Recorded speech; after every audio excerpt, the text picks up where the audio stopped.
हमारा शरीर बहुत ही जटिल है और इसमें एक पावरफुल डिफेंस सिस्टम होता है जो हार्मफुल इन्वेडर्स से लड़ता है। इन रक्षकों में व्हाइट ब्लड सेल्स होते हैं जिनमें एक स्पेशल टाइप इओसिनोफिल्स भी होते हैं। ये सेल्स ऐसे होते हैं जैसे चौकस सिपाही, हमेशा हमें इन्फेक्शंस और बीमारियों से बचाने के लिए तैयार।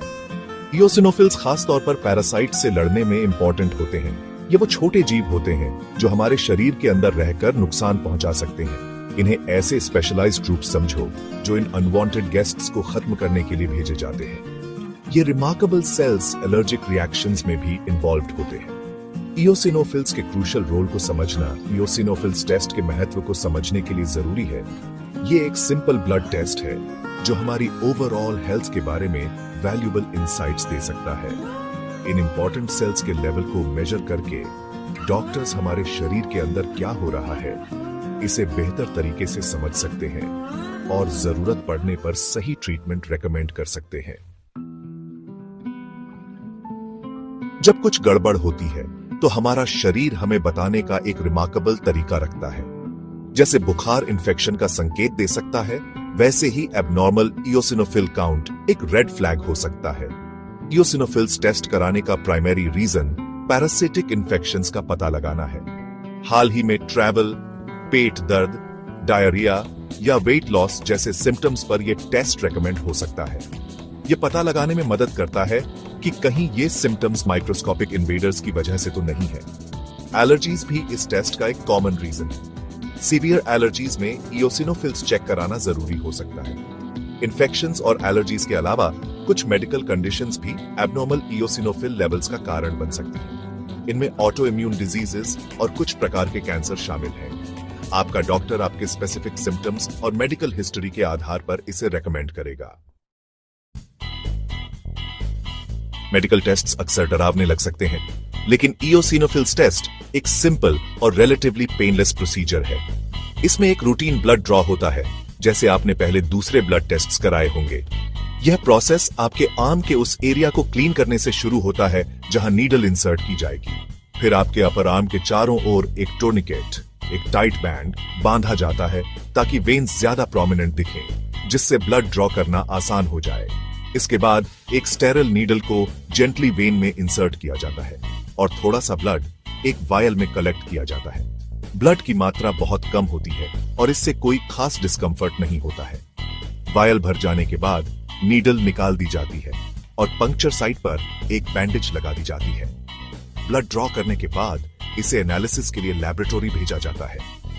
फिर रिजल्ट्स आपके डॉक्टर के पास भेज दिए जाते हैं, जो आपके साथ डिस्कस करेंगे और आपकी ओवरऑल हेल्थ के कॉन्टेक्स्ट में उनके सिग्निफिकेंस को एक्सप्लेन करेंगे। टेस्ट रिजल्ट्स मिलने पर एंटिसिपेशन और एंजाइटी दोनों हो सकते हैं, खासकर अगर नंबर्स नॉर्मल रेंज से बाहर हो।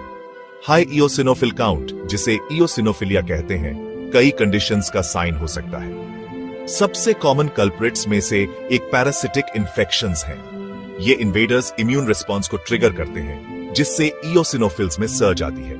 इफेक्टिव ट्रीटमेंट के लिए स्पेसिफिक पैरासाइट की पहचान करना क्रूशियल है। एलर्जीज भी इओसिनोफिल लेवल्स को बढ़ा सकती है। लाइफस्टाइल मॉडिफिकेशंस और एंटीहिस्टामिन से एलर्जीज को मैनेज किया जा सकता है। ऑटो इम्यून डिसऑर्डर्स भी एलिवेटेड इओसिनोफिल्स का कारण बन सकते हैं। इन कंडीशंस के लिए स्पेशलाइज्ड केयर की जरूरत होती है। रेयर इंस्टेंसेस में कुछ प्रकार के कैंसर भी इओसिनोफिलिया के रूप में सामने आ सकते हैं। अदर पोटेंशियल कॉजेज में drug reactions, inflammatory bowel diseases और एक्जिमा शामिल हैं। अंडरलाइंग कॉज का पता लगाने के लिए आपका डॉक्टर आपके मेडिकल हिस्ट्री और सिम्टम्स पर विचार करेगा। सेक्शन 5, लो इओसिनोफिल काउंट चिंता का कारण। हाई इओसिनोफिल काउंट अक्सर रेड फ्लैग्स रेज करता है, वहीं लो काउंट, जिसे इओसिनोपीनिया कहते हैं, वह भी सिग्निफिकेंट हो सकता है। हालांकि यह जनरली लेस कॉमन है और अक्सर ट्रांजिएंट होता है। कॉम्प्रिहेंसिव हेल्थ असेसमेंट के लिए लो काउंट के पोटेंशियल कॉजेज को समझना एसेंशियल है। टेम्परेरी इओसिनोपीनिया का एक सबसे कॉमन रीजन स्ट्रेस है। जब हमारा शरीर प्रोलॉन्ग्ड स्ट्रेस में होता है तो एड्रिनल ग्लैंड्स कॉर्टिसोल रिलीज करते हैं, एक हार्मोन जो इम्यून सिस्टम को सप्रेस कर सकता है और इओसिनोफिल लेवल्स को कम कर सकता है।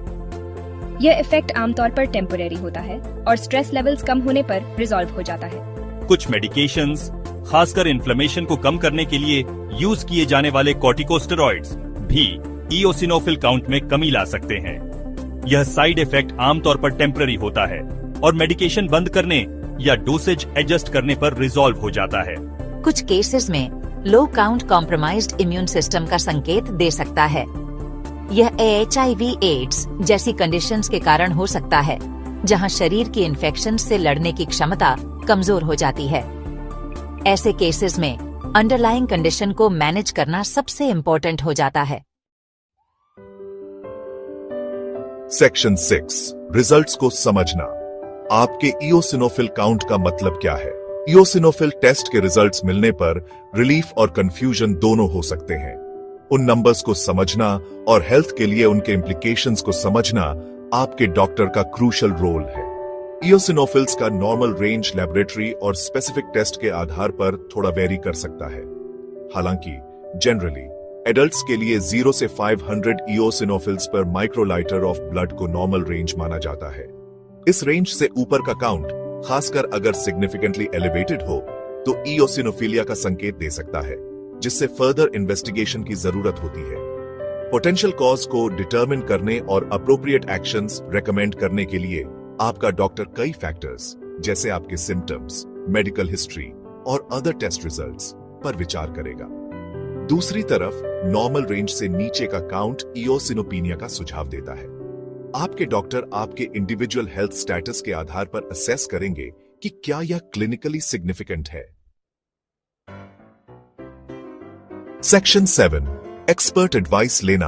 अपने डॉक्टर से कब कंसल्ट करें?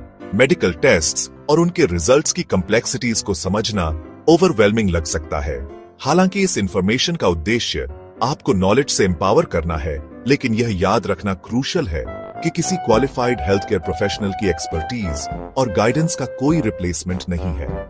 अगर आपको कोई सिम्टम्स हैं जिनकी वजह से आपका डॉक्टर इओसिनोफिल्स टेस्ट रेकमेंड करता है, तो उनकी एडवाइस का पालन करना और तुरंत टेस्ट कराना एसेंशियल है। किसी भी अंडरलाइंग कंडीशन को इफेक्टिवली मैनेज करने के लिए अर्ली डिटेक्शन और डायग्नोसिस क्रूशल है। रिजल्ट्स मिलने के बाद अपने डॉक्टर के साथ उनके इम्प्लीकेशंस पर डिस्कस करने के लिए फॉलोअप अपॉइंटमेंट शेड्यूल करें। वे एक्सप्लेन कर सकते हैं कि नंबर्स का आपकी ओवरऑल हेल्थ के कॉन्टेक्स्ट में क्या मतलब है, आपकी किसी भी कंसर्न को एड्रेस कर सकते हैं और आपकी केयर में नेक्स्ट स्टेप्स बता सकते हैं। ऑप्टिमल हेल्थ आउटकम्स प्राप्त करने के लिए अपने हेल्थ केयर प्रोवाइडर के साथ ओपन कम्युनिकेशन और एक ट्रस्टिंग रिलेशनशिप बहुत जरूरी है। सेक्शन 8 नंबर से आगे अपनी ओवरऑल हेल्थ को समझना। हालांकि इओसिनोफिल्स टेस्ट जैसे मेडिकल टेस्ट्स हमारी हेल्थ के स्पेसिफिक एस्पेक्ट्स के बारे में वैल्यूएबल इंसाइट्स प्रदान करते हैं, लेकिन यह याद रखना क्रूशल है कि वे एक मच लार्जर पजल का बस एक पीस है। ट्रू वेलबीइंग का मतलब सिर्फ बीमारी का न होना नहीं है, बल्कि फिजिकल, मेंटल और सोशल वेलबीइंग भी है। आपके टेस्ट रिजल्ट्स चाहे कुछ भी हो, हेल्थी लाइफस्टाइल मेंटेन करना ओवरऑल हेल्थ को सपोर्ट करने में वाइटल रोल निभाता है। इसमें फ्रूट्स, वेजिटेबल्स और होल ग्रेन से भरपूर बैलेंस्ड डाइट लेना, रेगुलर फिजिकल एक्टिविटी करना, पर्याप्त नींद लेना और स्ट्रेस को इफेक्टिवली मैनेज करना शामिल है। अपने डॉक्टर के साथ रेगुलर चेकअप्स भी एसेंशियल हैं, भले ही आप हेल्थी फील करें। ये विजिट्स किसी भी हेल्थ कंसर्न्स पर डिस्कस करने, पोटेंशियल प्रॉब्लम्स के लिए आपके रिस्क को असेस करने और ऑप्टिमल वेलबीइंग मेंटेन करने के लिए पर्सनलाइज्ड एडवाइस प्राप्त करने का अपॉर्चुनिटी प्रदान करते हैं। Section 9 conclusion. आपकी हेल्थ आपकी प्रायोरिटी। हेल्थ के मामले में नॉलेज ही पावर है। अपने शरीर की इंट्रिकेसीज, हमारे द्वारा कराए जाने वाले टेस्ट्स और रिजल्ट्स के पीछे के मीनिंग को समझना हमें अपने वेलबीइंग के बारे में इन्फॉर्म्ड डिसीजंस लेने के लिए एम्पावर करता है। इओसिनोफिल्स टेस्ट सिंपल लगने के बावजूद हमारे इम्यून सिस्टम और वेरियस चैलेंजेस के प्रति उसकी रिस्पॉन्स के बारे में वैल्यूएबल इंसाइट्स देता है। हालांकि हाई या लो इओसिनोफिल काउंट अंडरलाइंग कंडीशंस का साइन हो सकता है, लेकिन यह याद रखना क्रूशल है कि ये नंबर्स अपने आप में डायग्नोसिस नहीं है। ये क्लूज हैं जो आपकी ओवरऑल हेल्थ और मेडिकल हिस्ट्री के कंटेक्स्ट में इंटरप्रेट किए जाने पर आपके डॉक्टर को अप्रोप्रिएट केयर प्रोवाइड करने में गाइड करते हैं। इन्फॉर्म्ड रहकर, टाइमली मेडिकल एडवाइस लेकर और अपनी हेल्थ केयर में एक्टिवली पार्टिसिपेट करके आप अपने वेल बीइंग का चार्ज ले सकते हैं और एक हेल्थियर, हैप्पियर फ्यूचर का रास्ता बना सकते हैं।